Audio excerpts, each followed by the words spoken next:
found in Psalm chapter 103. So,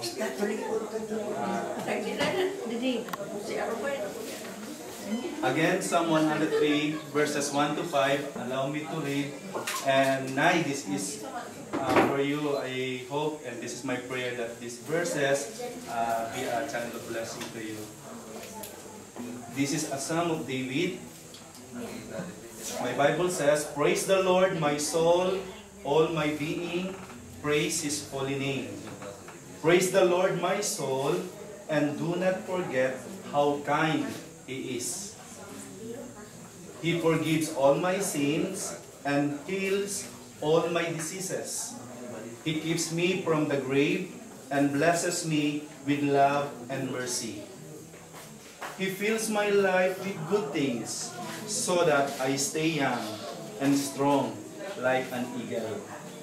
So si David, usa sa gipili sa Dios na mahimong hari sa Israel.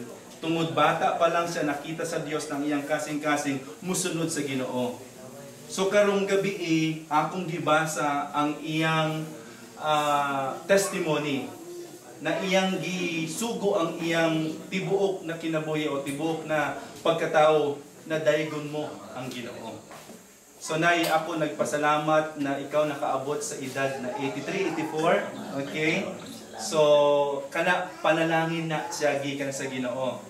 Pero naay sulti si David para sa atua na hangtod karon buhi pa. Unsa to? Ayaw nato kalimta ang Ginoo. Una, kinsa ang Ginoo? Gipakita ni David dire nga siya ang nagpasaylo, naghinlo sa atuang mga sala. Ayaw kalimta na siya na ang Ginoo maluluyon. Usa pa, siya ang nag-ayo sa tanan natong mga balatian. Nanay ambot kung pila daghan na tingali ikaw na mga sakit na nagibati karon, pero ayaw kalimta. Kaya na ang Ginoo na siya na andam mag-ayo sa ato ang mga balitian. Dili lang na siya, sabi ni David, ikaw akong kalag, giluwas ka, gikan sa lubnganan, o gipanalanginan ka sa iyang gugma ug kaluoy.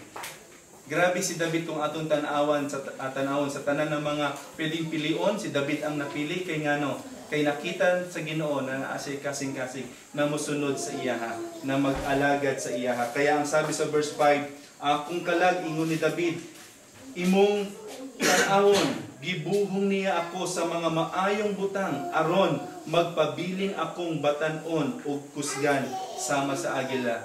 Nay, ang akong pagtanaw sa imo murag dili ka 83, 84. Tingali kung tanaw nato ang uban murag mas tigulang pa sa imo.